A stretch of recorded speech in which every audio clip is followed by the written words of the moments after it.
Obrolan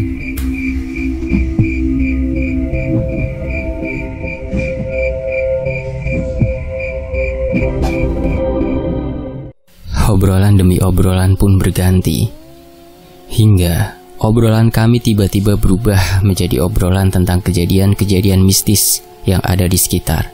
Ya, memang obrolan tentang hal-hal gaib tidak bisa lepas dari keluarga kami, suka atau tidak. Namun memang seperti itulah adanya. Ada saja hal gaib yang kita obrolkan. Tentang kakak iparku yang pernah akan ditumbalkan sehingga dia sakit selama 40 hari dengan teror yang mengerikan di dalamnya sewaktu menjadi buruh tani di salah satu keluarga besar yang ingin menumbalkannya. Lalu tentang misteri Dungke, orang yang bunuh diri yang pernah membuat satu Ciwidey geger pada saat itu. Lalu tetangga satu kampung yang pernah pesugihan sehingga setiap malam terdengar suara kuda masuk ke dalam gang. Bahkan sepupu-sepupuku yang sudah menonton film Di Ambang Kematian dari Mas Zero Point tak luput dari obrolan tersebut dan bertanya tentang kandang bubrah kepadaku dan menanyakan tentang kebenarannya pada saat itu. Hingga bapak yang ikut obrolan di hari Minggu itu berkata bahwa ada cerita yang mungkin belum pernah aku dengar dan mungkin saja bisa aku ceritakan di sini, yaitu tentang temannya yang mengalami suatu kejadian yang benar-benar di luar nalar. Ya, tentang kematian istrinya yang merupakan penari jaipong. Dia memutuskan untuk menggantung dirinya sendiri di dapur rumahnya dan kematiannya kini menghantui warga sekitar. Bisa kalian bayangkan, ketika ada seorang penari yang sudah meninggal muncul di depan kalian, melenggak-lenggok di depan kalian, namun dengan mata yang melotot, lidah yang menjulur keluar, juga bekas tali yang menghitam dengan darah yang masih mengucur di lehernya. Pada saat itu, dia muncul dan meneror warga di sekitar sana karena penyebab bunuh diri yang terjadi kepadanya bukan tanpa sebab, tapi ada sesuatu yang lain yang lebih gelap dan menyeramkan sehingga dirinya tidak bisa meninggal dengan tenang. Sehingga butuh banyak sekali proses untuk memurnikan jiwanya. Bahkan para warga harus menyibak misteri gelap itu dengan bantuan bapak yang tinggal di kampung sebelah. Bapak ketika masih muda memang terkenal sebagai orang yang bisa, bahkan mungkin mempunyai keilmuan yang diturunkan oleh kakek secara tidak langsung. Meskipun bapak tidak mempelajari hal itu dan lebih memilih bergabung ke militeran bersama pamannya pada saat itu. Tapi tetap saja, dia pernah beberapa kali membantu hal-hal yang menurutnya di luar nalar dan hanya bisa yang mampu menyelesaikannya. Salah satunya tentang kisah ini. Namun kalau kita bertanya kondisinya di umur yang sekarang, bapak sudah tidak bisa lagi memakai keilmuan itu. Semuanya sudah dilepas semenjak bertemu dengan ibu dan menikah hingga saat ini. Dia sengaja melakukan hal itu karena ibu berasal dari keluarga dengan basic agama yang kuat. Sehingga apa yang dialami oleh bapak hanya menjadi cerita yang menemaniku dan kakak-kakakku sewaktu mereka kecil. Dan ini yang akan aku ceritakan. Di sini aku akan memakai sudut pandang bapak ya. Sudut pandang bapak sewaktu muda. Dan untuk informasi umur bapak sekarang sudah lebih dari setengah abad. Jadi mungkin kalian bisa menghitung umur bapak yang masih muda pada saat itu. Sehingga kata aku yang ada di cerita merupakan bapak yang mengalami kejadian tersebut semasa hidupnya. Aku juga akan menyamarkan semuanya. Dan apabila ada yang tahu tentang kejadian ini, mungkin cerita dari bapak atau kakeknya, ya, saya harap jangan membocorkan tentang identitas aslinya. Mari kita mulai. Di suatu hari, di Bandung Selatan, kabar tentang bapak yang meninggal kini sampai kepadaku. Aku yang sedang bekerja di salah satu instansi pemerintah pada saat itu, menerima sebuah surat tentang kabar duka itu. Di hari ini aku memutuskan untuk pulang terlebih dahulu. Sebuah perjalanan panjang dari utara Pulau Jawa ke tempat tinggalku yang ada di selatan Pulau Jawa. Kini aku berada di Terminal Ciwidey, terminal terakhir yang melayani perjalanan ke arah pegunungan selatan Pulau Jawa. Sehingga ketika pagi hari, terminal tersebut sangat sibuk dengan lalu lalang manusia yang datang dan pergi dari terminal tersebut. Aku menyender di sebuah mobil elf bercorak merah dengan beberapa tulisan yang sengaja dibuat oleh sang supir agar mobilnya terlihat bagus. mobil elep tersebut tampak penuh dengan beberapa barang-barang besar yang diangkut ke atas mobil tersebut. Dus-dus besar yang berisi kasur, bahan makanan, baju-baju, hingga keperluan dapur, semuanya diangkut ke atas mobil. Maklum saja, sulitnya akses dan jalanan yang melewati beberapa hutan dan lembah membuat banyak masyarakat yang tinggal di pegunungan pada saat itu seringkali menyetok bahan baku yang akan mereka jual kembali atau mereka pakai dalam jangka waktu yang panjang. Karena ongkos dan waktu yang dibutuhkan untuk membeli barang-barang tersebut tidaklah sedikit, sehingga seringkali mereka membelinya dalam jumlah banyak di pasar dekat terminal Ciwidey ini. Aku hanya melihat keramaian itu sambil mengambil satu batang rokok, menyalakannya dan menghisapnya beberapa kali. Asap putih pun mengepul keluar sehingga berkumpul di atas kepalaku pada saat itu. Hanya rokoklah yang menjadi penenang bagiku pada saat itu, di saat tubuhku dilanda sebuah kesedihan yang mendalam karena telah kehilangan orang tua yang membesarkanku di sana. Aku terus-menerus menghisap rokok itu sambil melihat kondisi terminal yang ramai. Hingga tak lama kemudian, pundakku ditepuk dari belakang. Sontak aku berbalik dan melihat seseorang yang berdiri di sana dengan senyumannya yang hangat. "Ajab?" tanyanya kepadaku pada saat itu. "Aku Dudi, kakak kelasmu, yang lulus 2 tahun lebih dulu daripada kamu," katanya sambil tersenyum. Orang tersebut tampak tersenyum ramah, dengan baju kemeja yang terlihat baru, juga celana jeans panjang berwarna biru tua, serta kacamata hitam yang besar. Hal itu tentu saja membuatku bertanya-tanya tentang orang yang kini berdiri di depanku pada saat itu. Bentar, Dudi yang mana ya?" kataku heran. "Oh maaf, kayaknya kalau aku pakai kacamata pasti susah buat kenalinya," katanya sambil membuka kacamata besarnya. Terlihat sebuah garis tipis bekas luka di bawah matanya.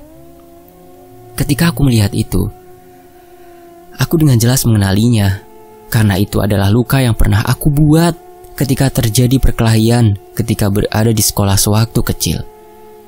Dudi langsung mengangkat tangannya. Dia memperlihatkan bekas luka itu sekali lagi sambil tersenyum. Dia yang awalnya adalah preman sekolah, kini menjadi penuh akan senyuman. Mungkin karena kini sudah menikah, sehingga dirinya yang menjadi seorang suami memaksa dirinya untuk menjadi dewasa. Dia berkata bahwa dia kini kerja di salah satu pabrik di kota.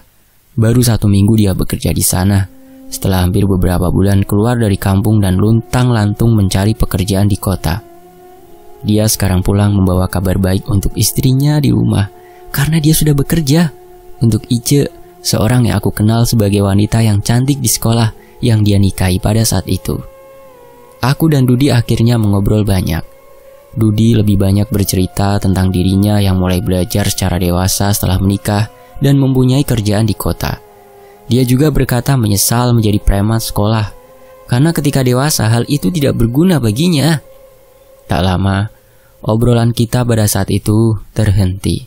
Tepat ketika kenek mobil elep yang kita akan naiki memanggil kita berdua untuk segera naik untuk melanjutkan perjalanan ke kampung halaman kita masing-masing. Mobil akhirnya berjalan dengan muatan sebegitu banyaknya.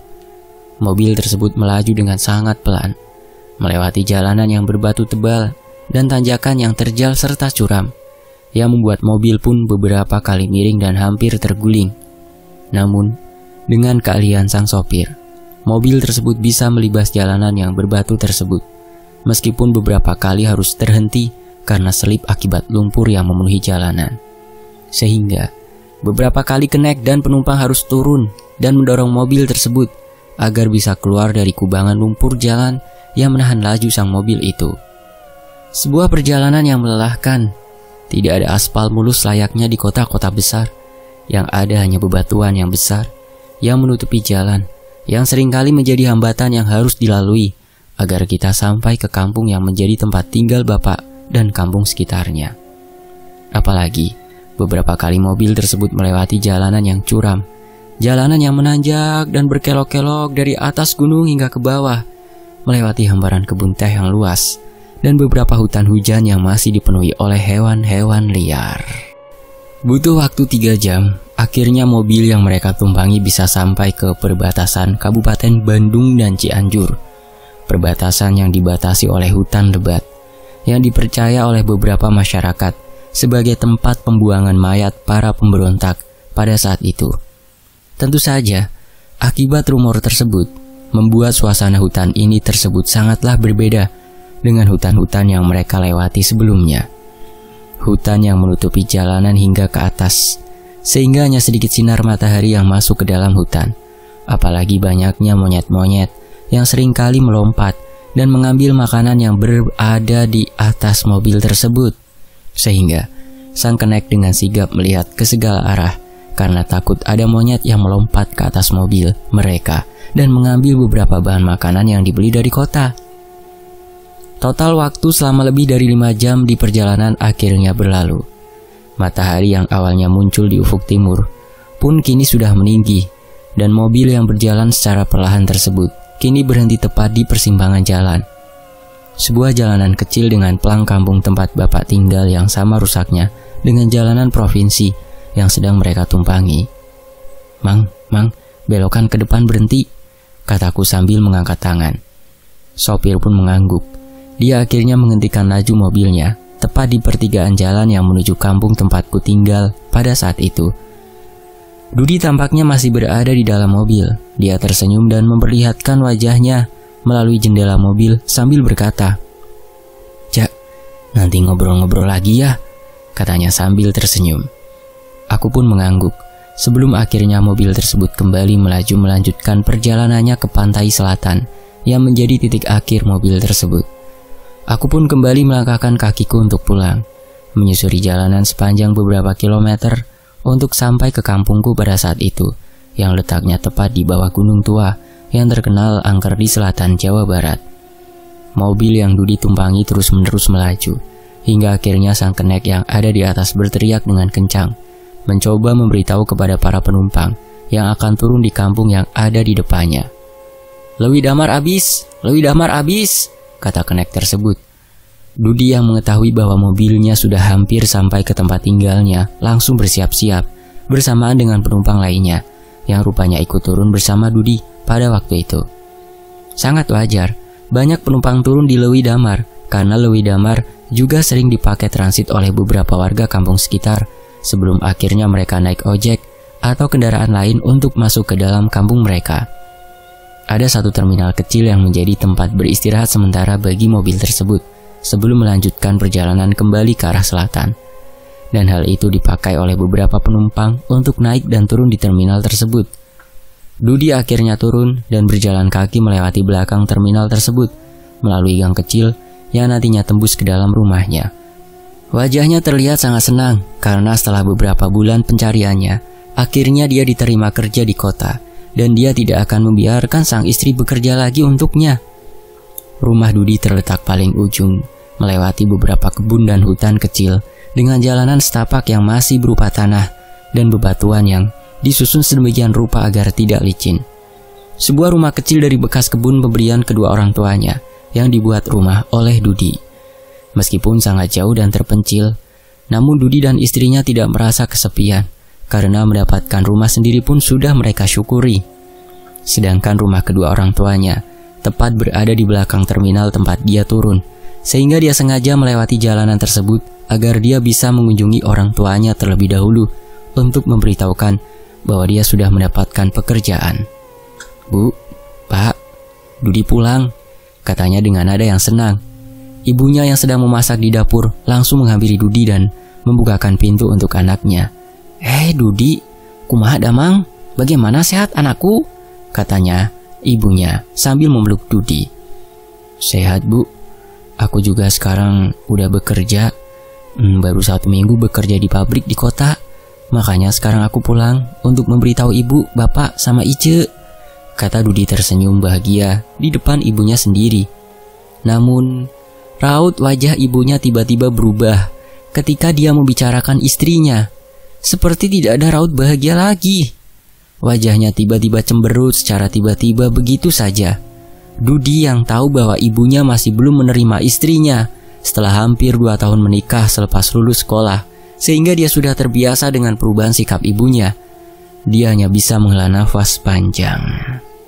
Apalagi istrinya mencari nafkah sebagai penari jaipong yang pentas dari kampung ke kampung, sehingga bagi ibunya itu adalah profesi yang salah di matanya, karena banyak mengundang para laki-laki gatal yang sering mendekatinya. Bu, ibu gak usah khawatir. Ice nanti gak akan aku suruh untuk nari lagi.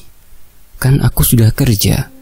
Sekarang ibu jangan cemberut lagi ya ketika aku ngobrolin Ice, katanya sambil tersenyum. Ya sudah bu, aku pulang dulu atuh ya. Mau kasih kabar dulu sama Ice.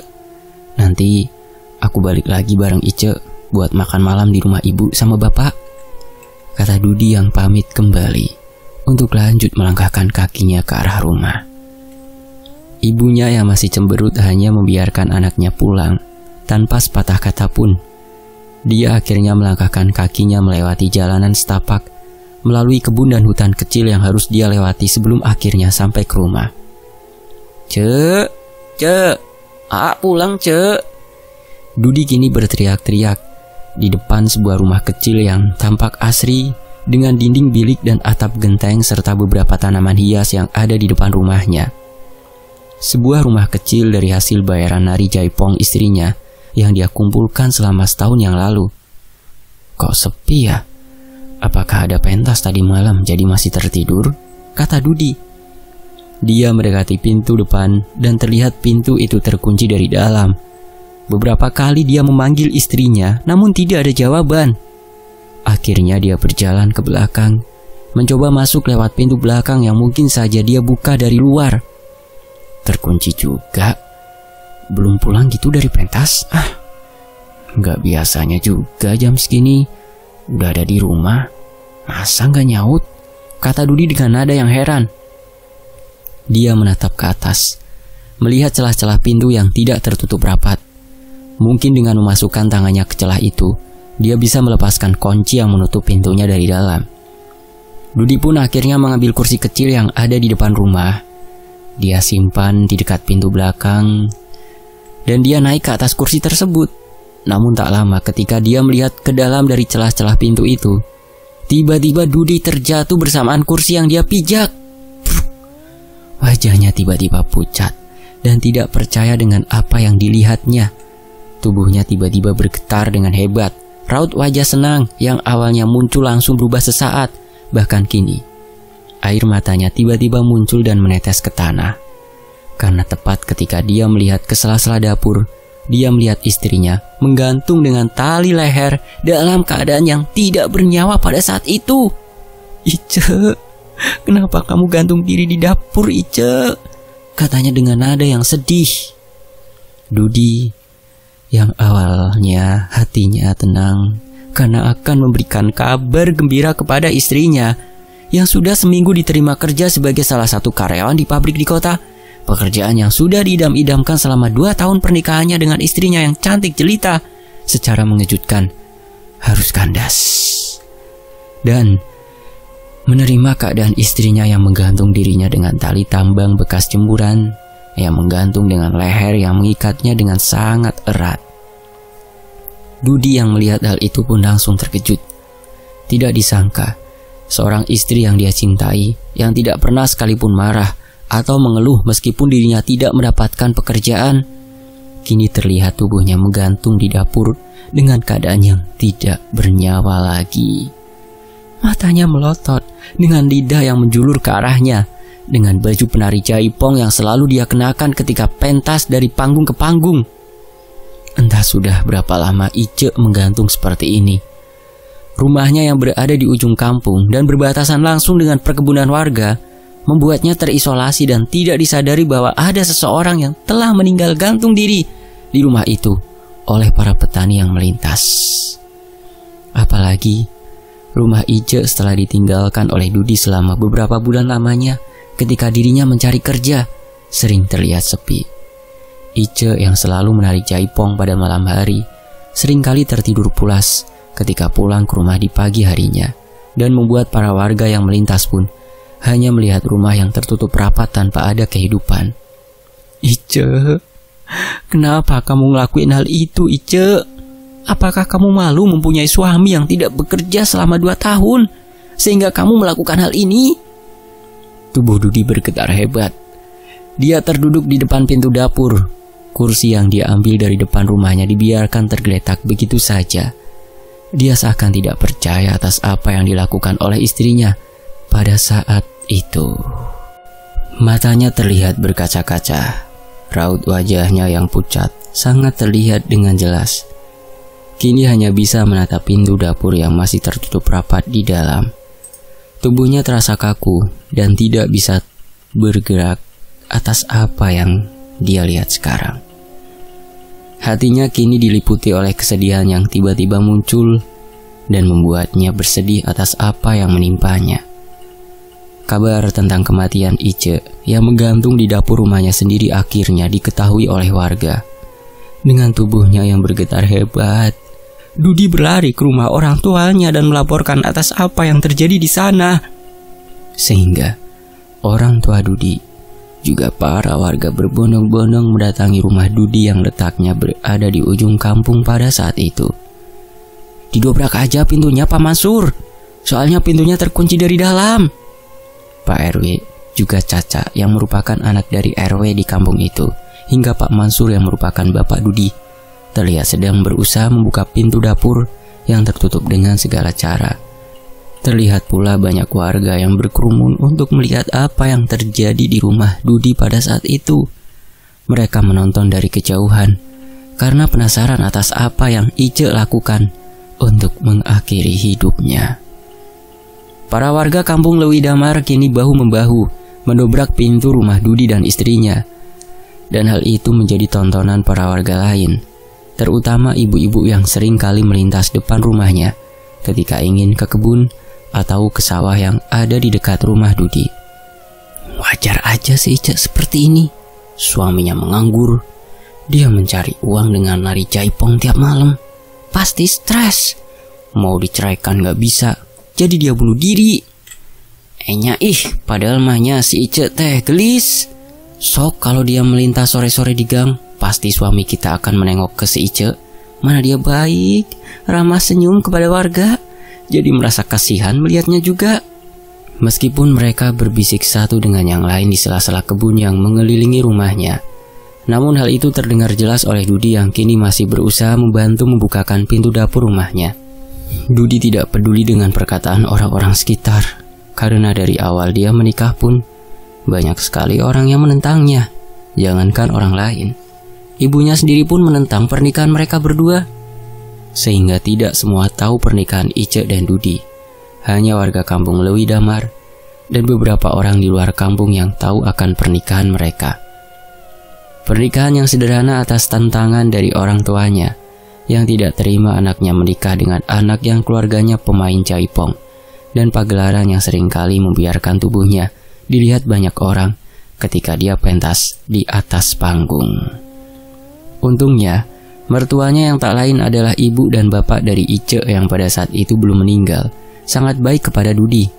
Ibu dan bapak dari Ice yang mempercayakan anaknya untuk hidup bersamanya. Ternyata hal itu menjadi bumerang bagi dirinya. Dia merasa malu karena setahun lebih dia menumpang hidup di rumah mertuanya tanpa pekerjaan yang pasti, sehingga dia akhirnya memutuskan untuk mencari pekerjaan ke kota. Dan ketika dia sudah mendapatkan pekerjaan itu, dia mendapati istrinya sudah tidak bernyawa lagi. Akhirnya udah kebuka, coba pintunya diangkat pelan-pelan, kata Pak RW. Pak Mansur, Dudi serta Caca dan para warga lainnya kini terlihat mengangkat pintu yang engselnya sudah dibongkar dengan paksa oleh mereka. Ketika pintunya diangkat, bau busuk tiba-tiba berhembus keluar, membuat semua orang yang berada di dekatnya tiba-tiba menutup hidungnya dengan baju dan mundur beberapa langkah, bersamaan dengan terlihatnya sosok Ice yang sudah tidak bernyawa. Tubuhnya masih terlihat menggantung, dengan kursi plastik yang terlihat tergeletak di bawahnya. Rambutnya yang terurai panjang kini menutupi setengah wajahnya yang tidak bernyawa, bersamaan dengan tali panjang yang mengikat lehernya dengan sangat erat pada saat itu. Kok aneh, tadi ketika pintunya tertutup gak terasa bau apa-apa, padahal di atas pintu ada celah yang bisa kita lihat kan ke dalam, kata Caca yang tiba-tiba menutup hidungnya. Hush, sekarang tutup mayat Ice dulu, jangan sampai banyak warga yang lihat, kata Pak RW yang langsung nyuruh Caca mengambil spray yang ada di kamar untuk menutupi tubuh Ice yang masih menggantung di sana. Dudi yang mendengar apa yang dikatakan Pak RW pun langsung ikut mencari spray ke dalam rumah bersamaan dengan Caca. Tak lama dia kembali datang dengan spray bergambar kartun kesukaan istrinya yang selalu dia pakai untuk menutup kasur yang mereka punya semenjak mereka menikah. "Bantuin si Dudi tutup mayat Ice, lalu turunkan ke bawah," kata Pak RW yang memberikan instruksi kepada warga dan anaknya Caca yang ikut membantunya. Dudi dengan sigap menutup istrinya dengan spray untuk sementara sebelum nantinya dia ganti dengan kain kafan yang sedang dibeli oleh seorang warga atas suruhan Pak RW pada saat itu. Terlihat wajah Dudi tampak tidak karuan. Hatinya hancur sehancur-hancurnya melihat seorang yang dicintainya harus menjadi tontonan warga dalam kondisi yang tidak bernyawa. Dudi akhirnya menutupi tubuh istrinya secara perlahan dengan spray yang dia bawa, sebelum akhirnya dia menurunkan tubuh istrinya dari tali yang mengikat lehernya, yang membuatnya tergantung di dapurnya. Namun, ketika dia memegang tangan istrinya yang sudah dingin dan kaku, terlihat sebuah kertas kecil yang dia pegang selama dia melakukan hal yang mengakhiri nyawanya. Sebuah catatan kecil tentang permintaan maafnya kepada suaminya yang dia cintai, karena ada kesalahan yang membuatnya harus melakukan hal seperti ini. "Aduh Di, maafin Ice ya Ice melakukan hal yang salah dan Ice yakin hal itu akan membuat Adudi marah. Ice mohon maaf ya, Ice melakukan ini tanpa sebab. Tapi karena Ice tidak mau Adudi kecewa atas apa yang dilakukan Ice, sehingga Ice menganggap hal ini adalah jalan keluar yang tepat. Dan Ice mohon Adudi bisa menerima Ice dan menguburkan Ice dengan pemakaman yang layak." Kabar tentang seseorang yang telah mengakhiri hidupnya dengan cara gantung diri pun akhirnya tersebar luas. Mereka mendapatkan info itu dari mulut ke mulut sehingga kabar tersebut sampai ke beberapa kampung yang berada di sekitar kampung Lewi Damar. Ice, salah satu penari jaipong terkenal yang seringkali pentas dari panggung ke panggung pun dikabarkan meninggal dengan cara yang mengenaskan. Kabar itu tersebar dengan rumor-rumor buruk yang menyertainya. Ada yang berkata bahwa dia tidak kuat karena suaminya menganggur dan akhirnya mengakhiri hidupnya. Ada yang bilang bahwa dirinya stres karena suaminya tidak pulang-pulang dan butuh belayan. Bahkan ada yang berkata bahwa ada pertengkaran hebat antara mereka berdua, sehingga sang suami minggat dari rumahnya beberapa bulan dan akhirnya sang istri mengakhiri hidupnya.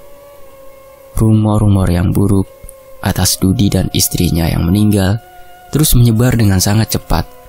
Bahkan hal itu sampai ke kampung tempatku tinggal, kampung yang hanya terpisah oleh sawah yang luas sebagai pembatas kedua kampung ini. Sementara itu, sang gelap akhirnya tiba setelah menurunkan matahari yang secara perlahan memudarkan sinarnya di cakrawala. Akhirnya bulan dan bintang kini mengambil lagi tahtanya di atas langit, menjadi penguasa malam sebelum akhirnya tahta tersebut akan direbut kembali oleh cahaya terang dari timur yang akan muncul secara perlahan ketika hari sudah berganti. Kampung Lewi Damar kini tampak sepi. Tidak ada tanda-tanda orang yang lalu lalang pada malam ini. Yang ada hanyalah lampu-lampu minyak yang menggantung di depan rumah-rumah mereka yang tampak kosong. Para warga kampung Lewi Damar sudah 2 hari ini enggan keluar rumah ketika malam tiba. Terlebih ketika kabar meninggalnya Ice akibat bunuh diri di dalam rumahnya tersebar. Mereka masih percaya bahwa jiwa yang meninggal ketika bunuh diri masih bergentayangan di sekitar mereka, berkeliling kepada setiap rumah untuk menuntaskan hal-hal yang belum sempat dia tuntaskan semasa hidup. Sehingga para warga lebih memilih menutup pintu rumah mereka rapat-rapat dan tidur di ruang tengah secara bersama-sama karena takut akan apa yang terjadi kepada mereka ketika malam tiba. Rumah Dudi dan Ice kini tampak kosong. Pintu yang dibongkar paksa oleh Caca, Pak Mansur dan dirinya dibiarkan begitu saja dan belum diperbaiki hingga saat ini. Sedangkan jenazah dari Ice sudah dimakamkan dengan cara yang normal dan dihadiri oleh semua warga yang ada di sana. Proses pemakaman Ice pun tampak tidak mudah. Beberapa kejanggalan demi kejanggalan terjadi Selama proses pemakaman itu berlangsung, dengan susah payah para warga memakamkan Ice, meskipun membutuhkan waktu yang tidak sebentar. Dimulai bau busuk yang menyengat ketika mayat Ice diangkat, lalu banyak sekali belatung-belatung yang entah mengapa bisa hidup di dalam tubuhnya ketika sedang dimandikan. Juga beberapa orang yang datang untuk melayat, seperti melihat mayat Ice bergerak secara perlahan ketika tubuhnya sudah dikafani oleh keluarga Dudi pada saat itu. Bahkan, penggalian tanah pemakaman yang seharusnya berada di pemakaman umum beberapa kali mesti dipindah karena banyak sekali batu ketika digali. Hingga Ice baru bisa dimakamkan ketika mereka menggali pemakamannya tepat di belakang rumah mereka. Seperti ada yang menghalangi mereka untuk memakamkan Ice di luar dari rumahnya sendiri pada saat itu. Kini, Dudi terlihat murung di dalam rumah orang tuanya. Tubuhnya terasa panas dan tidak berdaya di atas kursi di ruang tengah. Pikirannya masih terlihat melayang kemana-mana. Dia masih membayangkan wajah istrinya yang melotot sambil menjulurkan lidahnya sambil menggantung di atas dapur rumahnya. Rasa semangat yang dia rasakan ketika dia datang kini berakhir dengan kesedihan. Dia bahkan tidak mau kembali lagi ke kota, melanjutkan pekerjaan yang baru saja dia dapatkan seminggu yang lalu di sana. Hatinya tampak hancur. Istri yang dia cintai sepenuh hatinya kini meninggal dalam keadaan yang mengenaskan. Dia terus-menerus teringat permintaan maaf kepada dirinya dalam catatan kecil yang Ice pegang saat meregang nyawa. Bersambung. Kejanggalan demi kejanggalan yang ditemukan Dudi, apakah bisa mengantarkan dia pada motif bunuh dirinya Ice? Nantikan bagian berikutnya hanya di Fakta Sejarah. Terima kasih untuk penulisnya @tanyademit, dan tentunya buat teman-teman yang sudah menyimak kisah ini di sini. Nantikan ya bagian berikutnya. Wassalamualaikum, alhamdulillah.